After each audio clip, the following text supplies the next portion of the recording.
ये हर भारतीय के सपनों को पूरा करने वाला बजट है। मैं वित्त मंत्री निर्मला सीतारमण जी और उनकी पूरी टीम को इस जनता जनार्दन का बजट, पीपल्स का बजट, इसके लिए बहुत बहुत बधाई देता हूं। न्यूक्लियर एनर्जी में प्राइवेट सेक्टर को बढ़ावा देने का निर्णय विकास भी, विरासत भी, इस मंत्र को लेकर चल रहा है। किसानों के लिए जो घोषणा हुई है वो कृषि क्षेत्र और समूची ग्रामीण अर्थव्यवस्था में नई क्रांति का आधार बनेगी।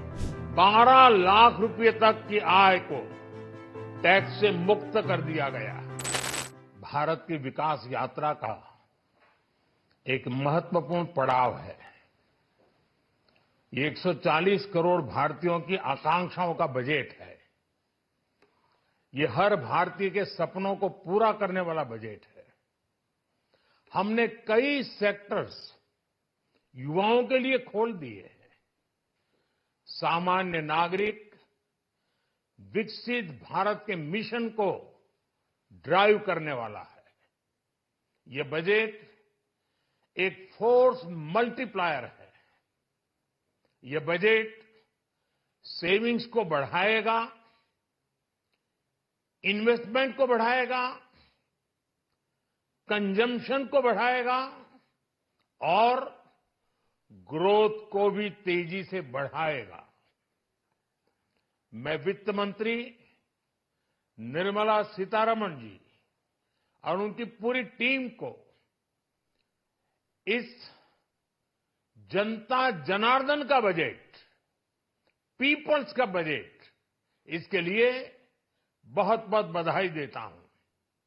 साथियों, आमतौर पर बजट का फोकस इस बात पर रहता है कि सरकार का खजाना कैसे भरेगा,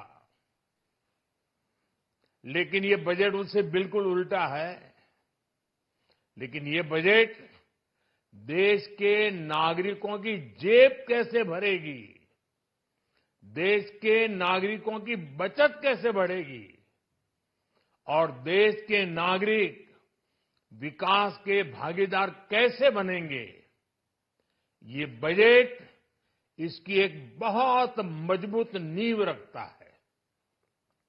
साथियों, इस बजट में रिफॉर्म की दिशा में महत्वपूर्ण कदम उठाए गए हैं।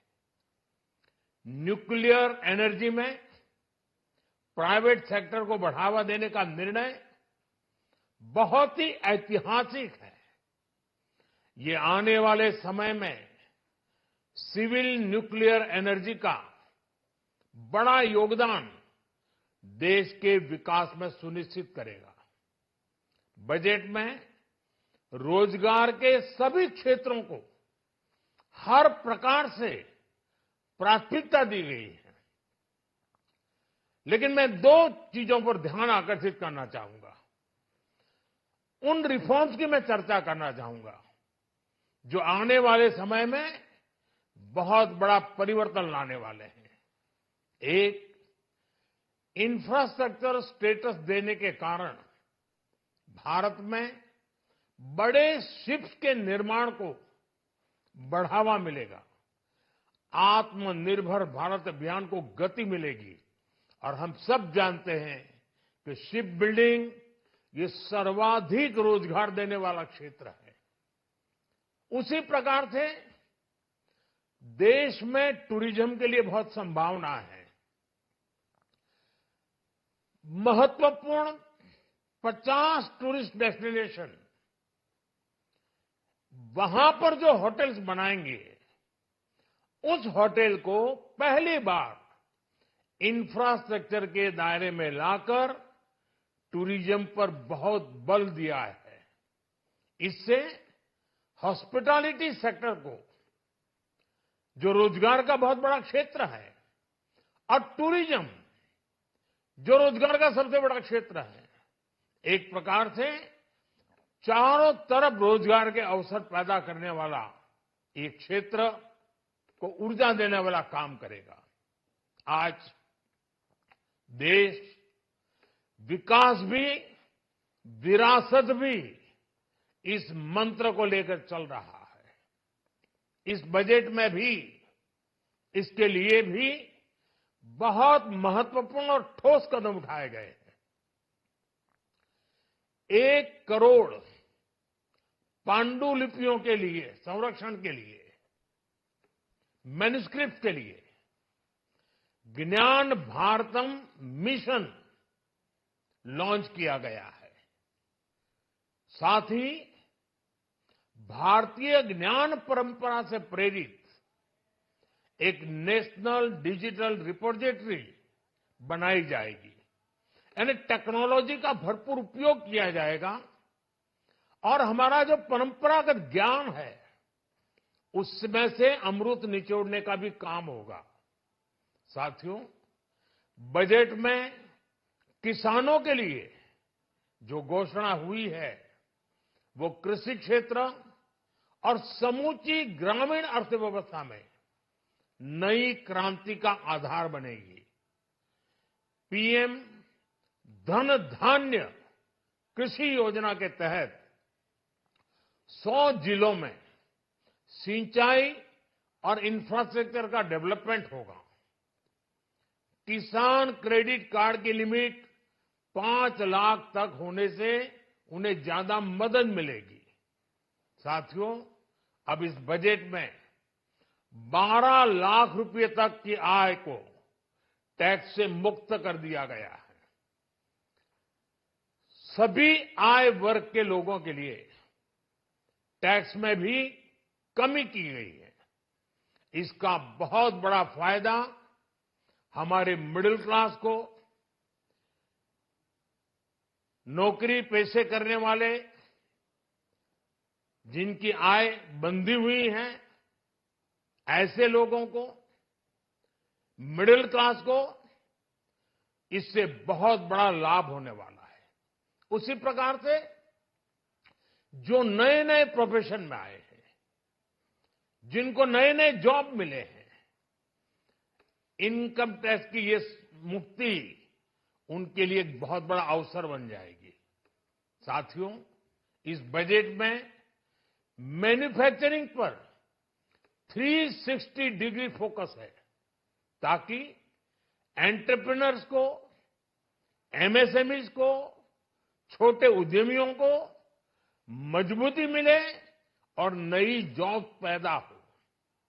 नेशनल मैन्युफैक्चरिंग मिशन से लेकर clean tech, leather, footwear, toy industry जैसे अनेक सेक्टर्स को विशेष समर्थन दिया गया है। लक्ष्य साफ है कि भारतीय प्रोडक्ट्स ग्लोबल मार्केट में अपनी चमक बिखेर सके। साथियों, राज्यों में इन्वेस्टमेंट का एक वाइब्रेंट कॉम्पिटिटिव माहौल बने, इस पर बजट में विशेष जोर दिया गया है। एमएसएमईज और स्टार्टअप के लिए क्रेडिट गारंटी को 2 गुना करने की घोषणा भी हुई है।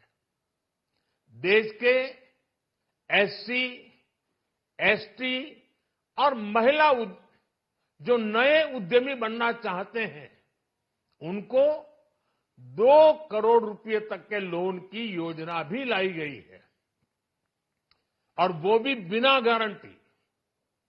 इस बजट में न्यू एज इकोनॉमी को ध्यान में रखते हुए गीग वर्कर्स के लिए बहुत बड़ी घोषणा की गई है। पहली बार गीग वर्कर्स का ई श्रम पोर्टल पर रजिस्ट्रेशन किया जाएगा। इसके बाद इन साथियों को स्वास्थ्य सेवा और दूसरी सोशल सिक्योरिटी स्कीम्स का लाभ मिलेगा। ये डिग्निटी ऑफ लेबर, इसके प्रति श्रम एव जयते के प्रति सरकार के कमिटमेंट को दर्शाता है। रेगुलेटरी रिफॉर्म से लेकर फाइनेंशियल रिफॉर्म्स जन विश्वास 2.0 जैसे कदमों से मिनिमम गवर्नमेंट और ट्रस्ट बेस्ड गवर्नेंस के हमारे कमिटमेंट को और बल मिलेगा। साथियों, ये बजट न केवल देश की वर्तमान आवश्यकताओं को ध्यान में रखता है, बल्कि हमें भविष्य की तैयारी करने में भी मदद करता है। स्टार्टअप के लिए deep tech fund, geospatial mission और न्यूक्लियर एनर्जी मिशन ऐसे ही महत्वपूर्ण कदम है। मैं सभी देशवासियों को एक बार फिर इस ऐतिहासिक पीपल्स बजट की बधाई देता हूं और फिर एक बार वित्त मंत्री जी को भी बहुत बहुत बधाई देता हूं। बहुत बहुत धन्यवाद।